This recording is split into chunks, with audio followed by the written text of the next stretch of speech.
So I've got something super cool for you today on Behind the Billions. You know who's currently sitting at the very top of the world's wealth rankings? Oh, you're talking about Elon Musk, right? Like he's absolutely fascinating. And I mean, as of February 2025, he's worth around um $397 billion. It's just it's mind-blowing when you think about it. Yeah, exactly. And he's not just some guy with a lot of money. He's running like multiple massive companies at the same time. That's right. So you've got Tesla, which is revolutionizing electric cars, and SpaceX, which is literally sending people to space. And then, he bought Twitter and turned it into X.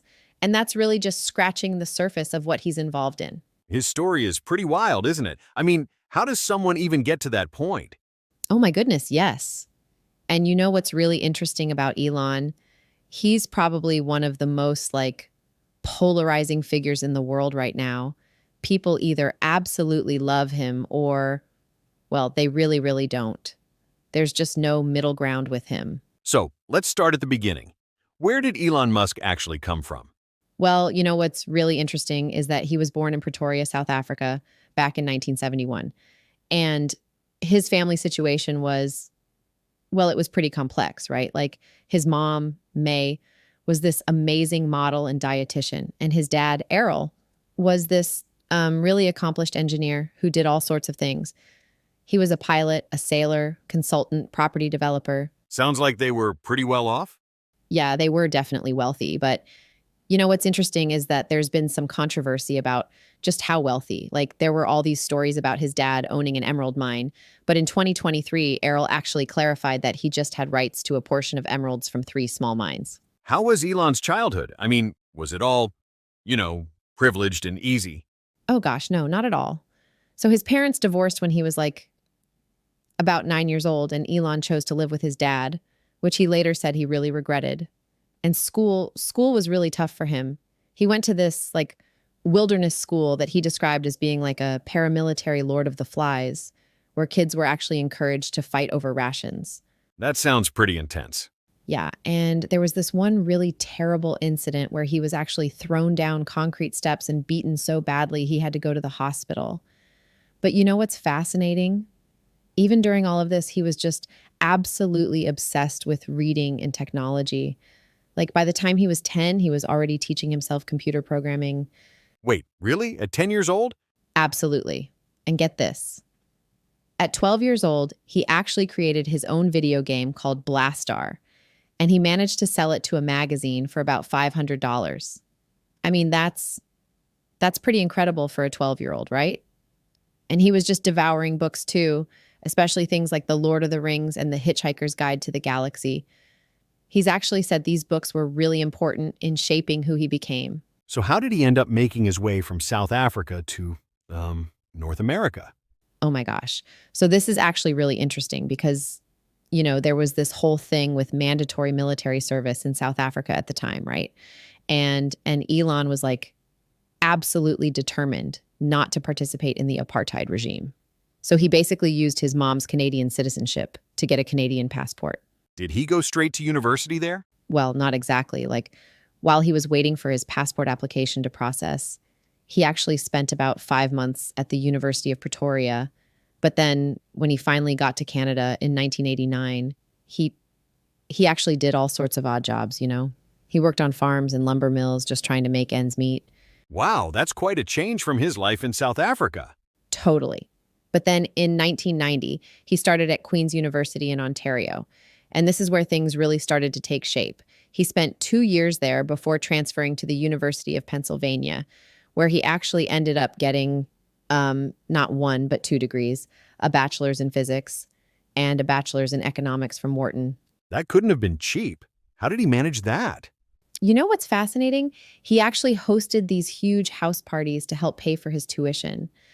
And during this time, he even wrote this business plan for an electronic book scanning service that was kind of similar to what Google Books would become later.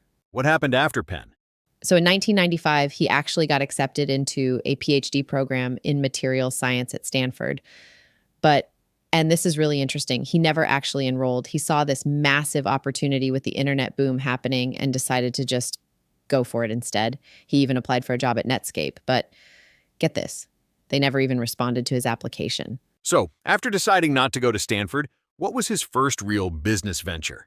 Oh my gosh. So this is actually super fascinating because in 1995, Elon and his brother Kimball, they started this company called Zip2, right? And they basically started it with money they borrowed from their dad, working out of this tiny little rented office in Palo Alto. What exactly did Zip2 do? So they developed this basically an internet city guide for newspapers with maps and directions and yellow pages. And Elon, he was just completely dedicated to this thing. He was coding during the night and working on the business during the day, like 7 days a week. You know what I mean? How successful was it? Really successful. They managed to get contracts with major newspapers, including the New York Times and the Chicago Tribune. And then in 1999, Compaq came along and bought Zip2 for, get this, $307 million. And Elon got about $22 million from that deal for his share. So what did he do with all that money? Well, that's where it gets even more interesting because he immediately jumped into his next venture. He co-founded X.com, which was one of the first online banks. And within just a few months, they had over 200,000 customers, which was just absolutely incredible for that time. How did that turn into PayPal? Oh, right. So in 2000, X.com merged with this company called Confinity, which had this money transfer service called PayPal. It was actually really smart because they were basically competing with each other, so the merger just made sense. And then eBay bought PayPal in 2002 for $1.5 billion.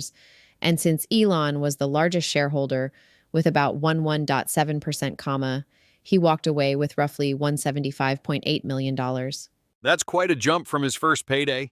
Right? And what's really fascinating is that this money, this was exactly what he needed to start SpaceX. He literally took $100 million of what he made from PayPal and poured it into starting a rocket company. I mean, who does that? So what inspired him to start a rocket company of all things? Oh my goodness, this is such an incredible story. So in 2001, Elon got involved with this nonprofit called the Mars Society, and he had this idea about putting a growth chamber for plants on Mars. But when he tried to actually figure out how to launch stuff into space, he ran into this huge problem. What was the problem? Well, he actually went to Russia twice, trying to buy these converted intercontinental ballistic missiles, right? And both times it just didn't work out. But instead of giving up, he was like, you know what? I'll just build my own rockets. I mean, can you believe that? How did he even begin to tackle something that ambitious?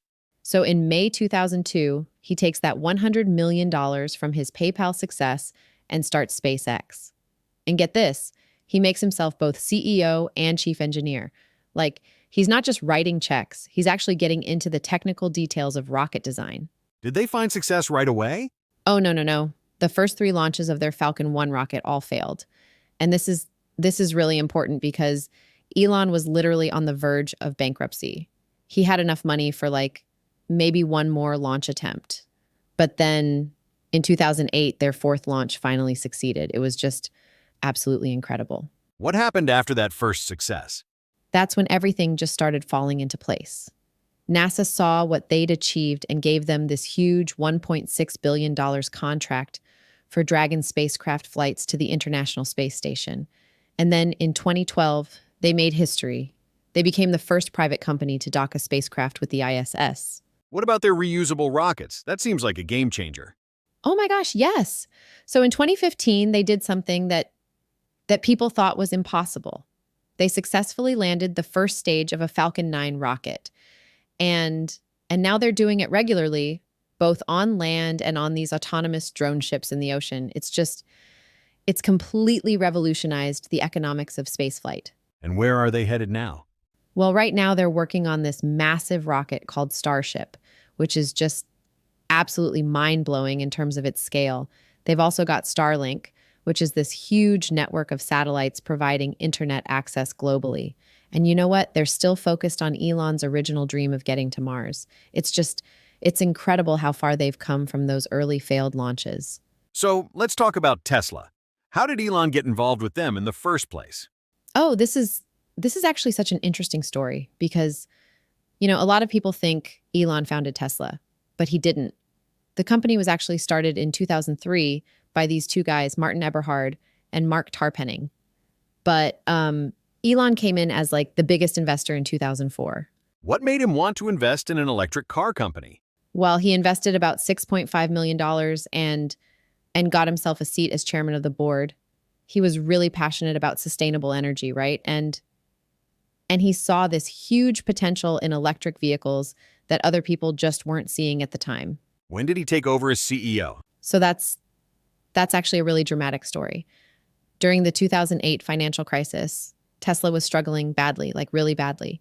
And there was all this conflict with Eberhard, who had already left the company.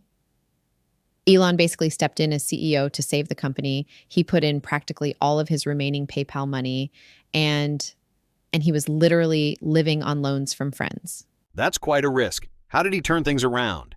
You know what's amazing? He completely revolutionized how people think about electric cars. Like before Tesla, people thought electric cars were these boring, weird-looking things. But then in 2012, they launched the Model S, and it's beautiful, it's fast, it's high tech. And suddenly everyone's like, oh, electric cars can be cool. And now Tesla's worth more than traditional car companies, right? Oh my gosh, yes. It's absolutely incredible. Tesla became the most valuable car company in the world in 2020. And they're not just making cars anymore. They've got these solar panels, these home batteries. Elon's really pushing this whole ecosystem of sustainable energy products. I mean, he's basically trying to change how the entire world thinks about energy and transportation, That's quite a transformation from near bankruptcy to market leader. right? And you know what's really interesting is that whole journey wasn't just about making money. Like Elon's been super clear that Tesla's real mission is to accelerate the world's transition to sustainable energy. And whether you love him or hate him, you can't deny that he's really pushed the entire auto industry toward electric vehicles. I mean, every major car company now has electric vehicles in development, and that's largely because Tesla showed it could be done. So beyond Tesla and SpaceX, Elon's started quite a few other companies, right? Oh yeah, like he's just constantly pushing into new areas. Like in 2016, he started Neuralink, which is it's absolutely fascinating. They're developing these brain-computer interfaces that could potentially help people with neurological conditions. And they've actually started human trials now, which is just incredible. What exactly are they trying to achieve with Neuralink? So the goal is basically to create this direct connection between human brains and computers. Like imagine being able to control a computer just by thinking. But, it's also raised some concerns about ethics and safety. They've had some controversy over their animal testing, and some people worry about the implications of this kind of technology. Tell me about the Boring Company. That's another interesting venture. Oh my gosh, yes. So the story goes that Elon was stuck in LA traffic one day and just got so frustrated that he decided to start a company to build tunnels under cities. And then at first people thought it was a joke because, I mean, he literally called it the Boring Company, but he was totally serious. Have they actually built any tunnels? Yes, they've got this operational tunnel system in Las Vegas under the convention center. But what's really interesting is that they're not just digging tunnels. They're trying to revolutionize the whole tunneling industry by making it faster and cheaper. And they've got these plans for these underground transport systems that could potentially change how we think about urban transportation. And then there's Twitter, which is OX. That was quite a dramatic acquisition, wasn't it? Oh, dramatic is putting it mildly. This was like a $44 billion deal that happened in 2022, and it was just full of twists and turns. He tried to back out. There were lawsuits, but he eventually went through with it. And since then, he's made these really significant changes to the platform, like changing the name to X and adjusting content moderation policies. It's been super controversial, and some advertisers have pulled out, but Elon keeps insisting it's all part of his vision for this everything app. So, what about Elon's personal life? It seems like there's always something interesting happening there. Oh my goodness, yes, his personal life is just just as complex and fascinating as his business ventures. Like, he's been married multiple times and he has quite a large family. I mean, we're talking about 13 children, which is just it's remarkable how he manages it all while running these massive companies. That's a lot of kids. How does that work with his incredibly busy schedule? Well, it's interesting because, his relationships have really evolved alongside his business journey. His first marriage was to Justine Wilson back in 2000 when he was still in the early PayPal days. They had 6 children together, including their first son, who sadly passed away at just 10 weeks old. And after their divorce in 2008, he married actress Tallulah Riley, twice actually. They married in 2010, divorced in 2012, remarried in 2013, and then divorced again in 2016. Sounds complicated. What about more recently? Right, so more recently, he had this really public relationship with musician Grimes, and they have 3 children together. And then there's also his children with Siobhan Zillis, who works at Neuralink. And, what's really interesting is how all of this kind of intersects with his companies and his vision for the future. In what way? Well, he's been really vocal about population decline being a major threat to civilization. And it's like he's living his beliefs. But at the same time, he's incredibly focused on his work. He's even said he's often working so much that he sleeps on the factory floor at Tesla. And all of this really shows how his personal life and his business vision they're completely intertwined. So, let's talk about some of the more challenging moments in Elon's career. I mean, he's faced quite a few controversies, right? Oh my goodness, yes. And what's really fascinating is how these controversies kind of span across everything he does. Like, one of the biggest ones was definitely that whole situation with the SEC in 2018. When he tweeted about taking Tesla private at $420 a share and said he had funding secured, it was huge. What happened with that? Well, the SEC basically came after him for securities fraud, right? And they ended up reaching this settlement where he had to step down as Tesla's chairman and pay this massive $20 million fine. But here's the thing. Elon has been pretty defiant about it, saying he doesn't regret posting that tweet at all. And there's been some controversy with Twitter too, hasn't there? Oh, absolutely. Since acquiring Twitter, now X, there's been just so much debate about content moderation and hate speech. And, he's made these really controversial statements about various topics that have kind of polarized people. The platform has seen this increase in misinformation, and some major advertisers even pulled out because they were concerned about content moderation. What about his other companies? Have they faced similar challenges? Yes, definitely. Like, Tesla has had its share of regulatory scrutiny over things like autopilot safety, and SpaceX has faced questions about their launch procedures. But what's really interesting is that through all of this, Elon he keeps pushing forward. He's got this really unique way of handling criticism. Sometimes he engages directly with critics on social media, which can be, well, let's say it can make things more complicated. How has all this affected his businesses? That's the fascinating part. Despite all these controversies, his companies have continued to grow and innovate. Like, Tesla's still the most valuable car company in the world, and SpaceX is literally revolutionizing space travel. But there's no denying that his public statements and actions have made him this really polarizing figure. Some people see him as this brilliant innovator, while others are really critical of his leadership style and public behavior. Looking at the bigger picture here, what do you think Elon Musk's lasting impact will be on, technology and society as a whole? Oh my goodness, that's such a fascinating question because, when you look at what he's accomplished, it's absolutely remarkable. Like, first and foremost, he's completely transformed the automotive industry. And I mean completely. Before Tesla, electric cars were seen as these kind of clunky, impractical things, right? But now every major car manufacturer is rushing to go electric. What about his impact on space exploration? That's where things get really, really exciting. SpaceX has just fundamentally changed the economics of space travel. Like, the idea of reusable rockets was considered almost impossible before SpaceX made it routine. And now we're talking about going to Mars as something that could actually happen in our lifetime. It's It's mind-blowing when you think about it. Are there other areas where you think his influence will be felt long term? Oh, absolutely. I mean, look at sustainable energy. Tesla isn't just about cars, it's about this whole ecosystem of solar power, battery storage, and clean energy solutions. And then there's Neuralink pushing the boundaries of brain-computer interfaces, and Starlink potentially bringing internet access to every corner of the globe. So, how do you think history will remember him?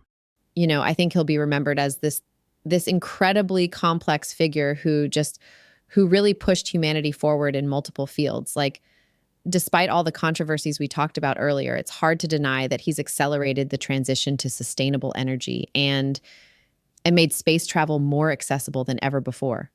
He's shown that with enough determination and willingness to take risks, one person can really reshape entire industries. Whether you love him or criticize him, his impact on the 21st century is it's absolutely undeniable. Thanks for helping me understand all this better, Emma. It's been a fascinating deep dive into Elon Musk's story. Thank you, Liam. Always a pleasure.